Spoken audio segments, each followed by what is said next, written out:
Casey, hit me with it. That's right. It's time for some weekly movie recommendations with Mick's Movie Picks.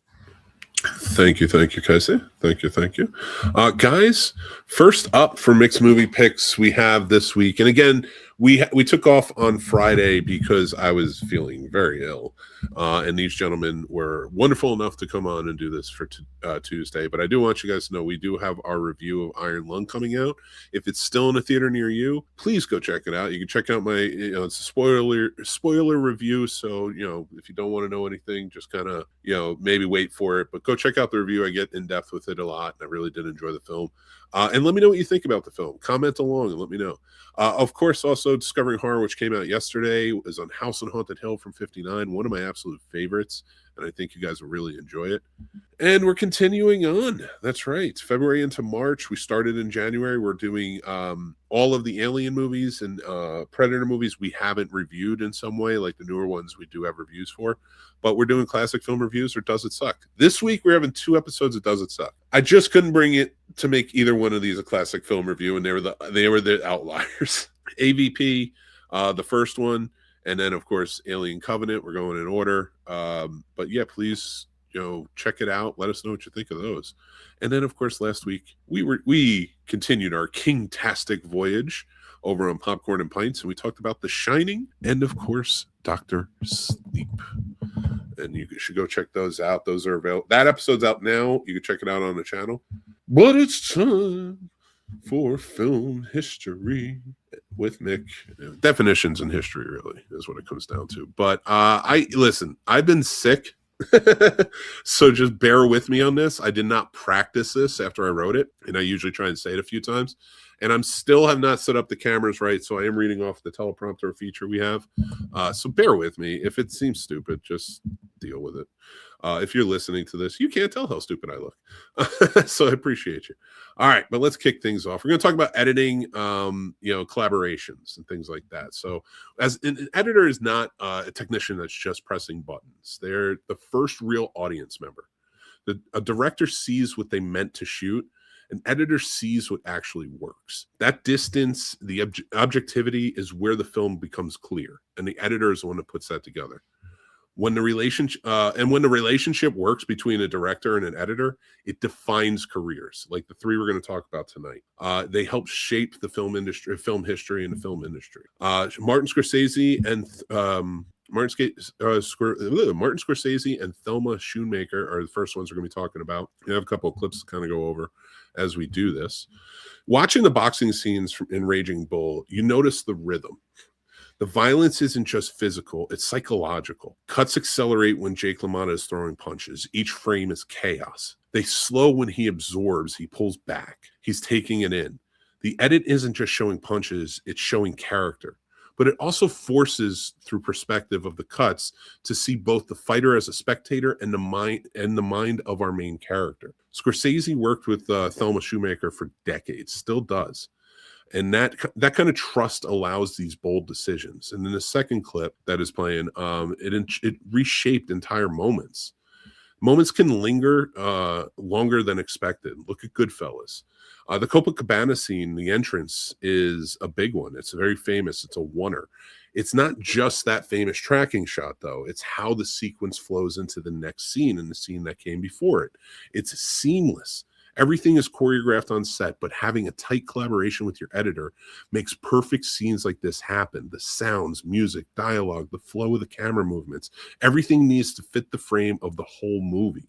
And an editor helps build that out, especially when you have a great collaboration. It's how momentum never drops. It's editorial rhythm. That's collaboration that becomes identity over time. And the second one that we have is Steven Spielberg and Michael Kahn, who've worked together for decades. We're shifting gears a little bit on this one. In Jaws, the editing is almost invisible. Clean geography, there's clear reaction shots, precise escalation. The panic works because the audience always knows where they are. Michael Kahn has edited most of Steven Spielberg's films for decades. And let's look at the truck scene from Raiders of the Lost Ark specifically. It's another scene of pure chaos. There are dozens of cuts, but never confusion.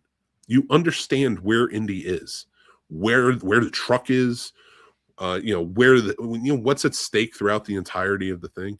That clarity doesn't happen by accident. That's this collaborative process. It happens because the director and the editor share the same storytelling language. When editing disappears, that's mastery. Next up, we're going to talk about Christopher Nolan and Lee Smith. We're jumping into a more modern complexity of this type of collaboration. And, let's talk about Dunkirk first. Dunkirk runs on 3 different timelines: land, sea, and air, different durations, different pacing, all converging. One takes place during a week, one takes place during a day, and one takes place during an hour. But they all play seamlessly through the crosscuts. They're all converging. That structure isn't just written. It has to be engineered in the edit. You look at the final act of Inception, another good one for crosscuts, especially if you want to learn editing. That's a great one. Multiple dream levels cutting simultaneously. Each layer has its own rhythm, and yet the audience tracks it, that clarity inside complexity. That's editorial architecture. Nolan designs the blueprint. Lee Smith builds the structure. The reality of the collaboration is, here's what matters. In the editing room, scenes get cut entirely. Third acts get rebuilt. Performances get reshaped. Directors are often too close to see what isn't working. Editors provide distance, but collaboration only works with trust. Without trust, different story. Directors micromanage, editors play safe. The film becomes rigid. With the trust, you get something that really helps build something. The risk does happen when you have the trust between them. Structure improves, and your identity really forms. It's hard to form an identity as a filmmaker of one. That's why the greatest partnerships last decades, and I mean that. Scorsese and Schumacher, Spielberg and Kahn. So I forgot Kahn's name for a second, and Nolan and Smith. They're all different eras, different styles, but the same truth, and they all work seamlessly together. Cinema is not a solo act. I'm always big on it's a conversation. I'm always big on collaboration. And the director brings the vision, the editor refines it. And having 2 heads like that really helps in most cases. And somewhere in between is the intention and the precision that these 2 can bring together. The film becomes what we remember. Next time you watch a film with one of these directors, don't just look for their signature. Look for their rhythm. Look for the structure. Look for the cuts, specifically the cuts. Because behind every great director is an editor shaping what you feel. And that is so important. So thanks a lot for watching this film history episode. I appreciate it. And hopefully it was entertaining.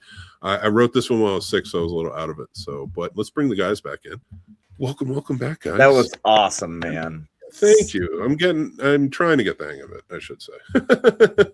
No, that was really good. Really good. You're doing great. And I love the way you're describing it and explaining it. And yes, it's beautiful. And, I'm all about anything that becomes more inclusive. So the collaborative thing is always great. I think it's always great to share and build. And that whole takes a village thing it makes sense. It's more fun when everyone can, take a little piece of the load. Exactly. Right. One general, but the rest, the whole team gets you there. I love it.